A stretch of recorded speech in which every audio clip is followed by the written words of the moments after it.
right, welcome to InsideFlix. We're going to be doing our weekly box office report.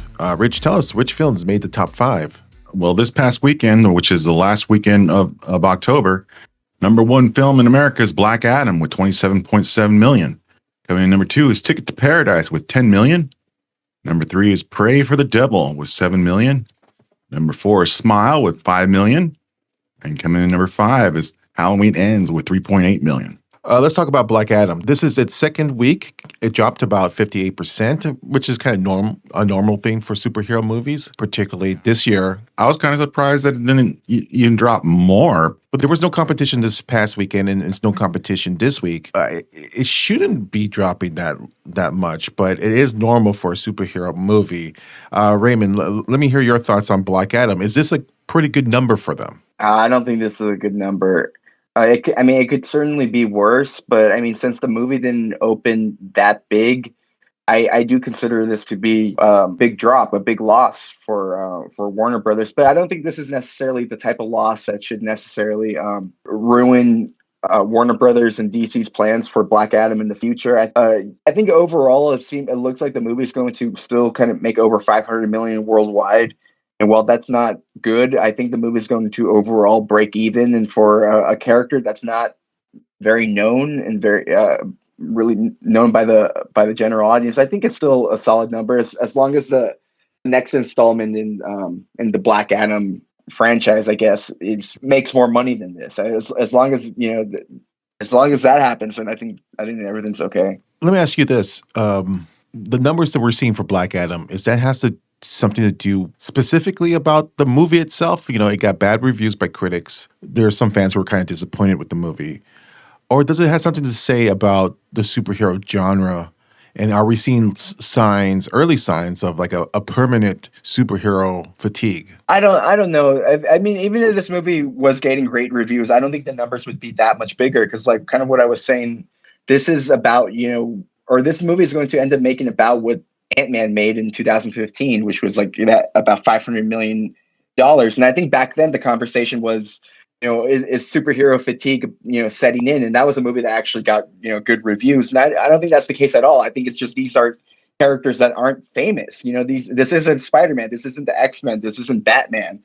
This is Black Adam, and Ant-Man. These aren't popular characters. And I think people have to get used to these characters, and then once we see them pop up in future installments, I think for Black Adam, if we see him popping up in the future movie fighting Superman, then I think that could be $1 billion film. All right, let's talk about Ticket to Paradise. I thought this is going to have a bigger drop. Yeah, I think quietly is making some money here, and I think if you're Julia Roberts and George Clooney, you should be happy with these numbers. I kind of thought I was going to be around 10 million, and I thought Black Adam would be around 30. But yeah, that's it's a good turnout for second week. Yeah, I think these are pretty solid numbers for Ticket to Paradise. Or I'm sure it's getting the counter programming.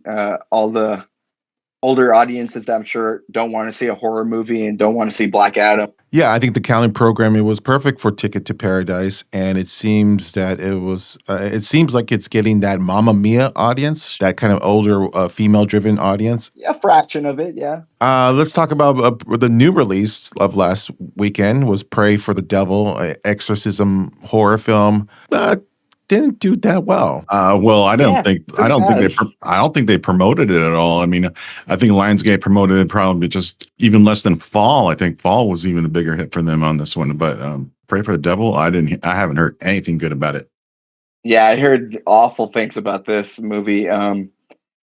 This is a really bad number because while they haven't like promoted this a lot, I still saw a decent amount of advertisement for this, like in movie theaters and also online, like on like YouTube. And I thought this movie was going to at least make $10 million, but I guess there's just a lot of different horror options, so people probably just want to go see something else.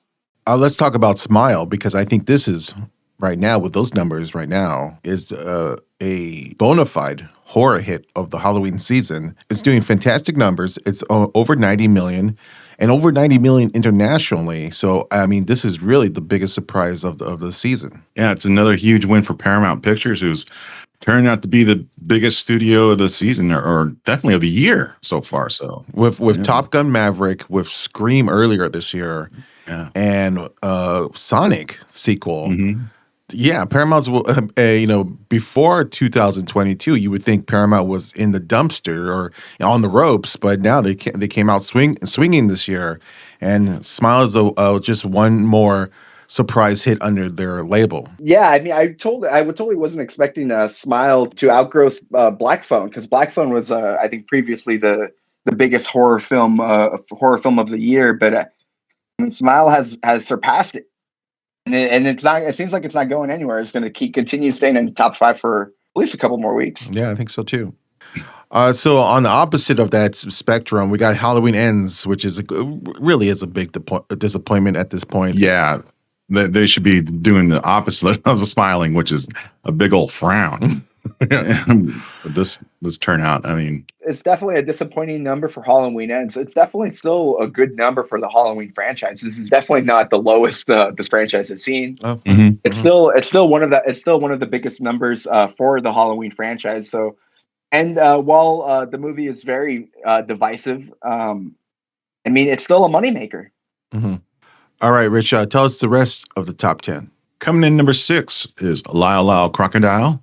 Coming in number 7 is Till. Number 8 is Terrifier 2. Number 9 is The Woman King. And the number 10 film is Tar. All right, let's get into Terrifier 2, because when we recorded our last video, we thought that this was only going to go maybe 1,000 screens, but it really turned out that it was actually at 1,500 screens, so much wider than we expected. Yeah, they added 795 screens, and while the movie didn't have, a massive theater average, it still ended up having a higher theater average than Halloween Ends. So I count that as a win. A small movie that cost $250,000, coming in with matching the theater average of this big franchise that's been running for decades. It's pretty crazy.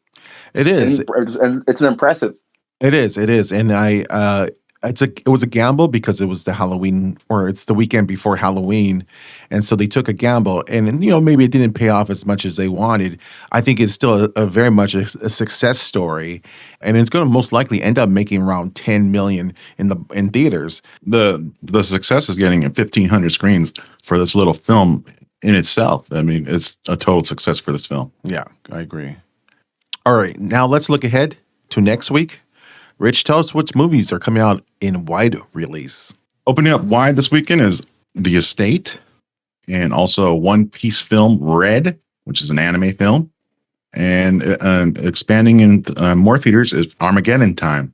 Yeah, Armageddon Time really didn't do much in limited release this past weekend. So the fact that it's expanding in more theaters, I don't think it's going to help. It seems like this movie is just being kind of lost in the shuffle.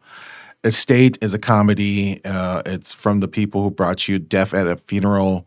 It has Toni Collette, Anna Faris, and David Duchovny.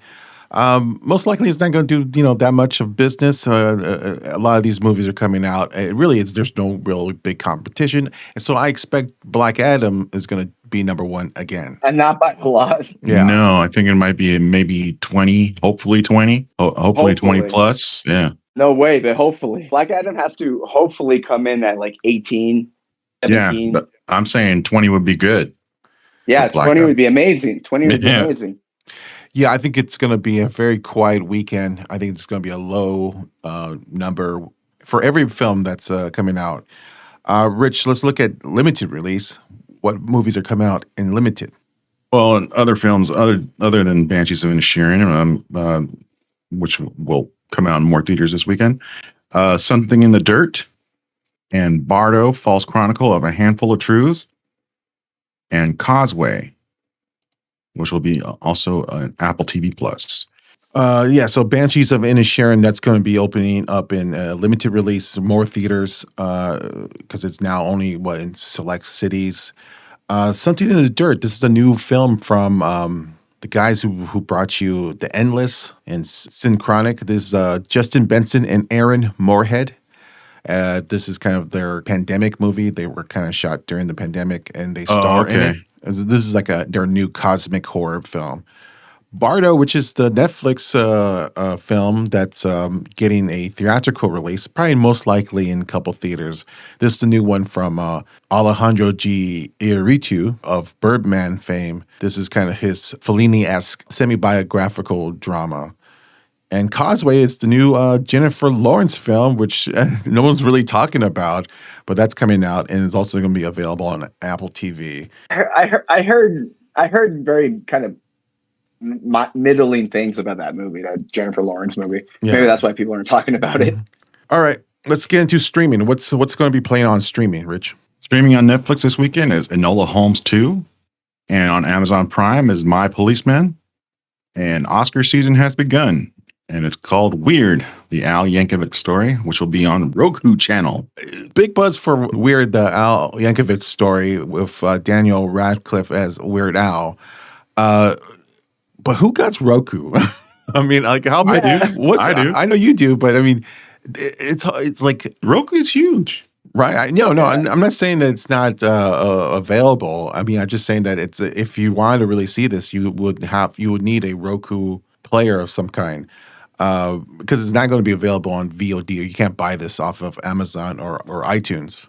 Well, it's an app, so I don't know if it's an app. It's got to be available somewhere. Can't you just download the app? I think you can, right? I'm pretty sure you can.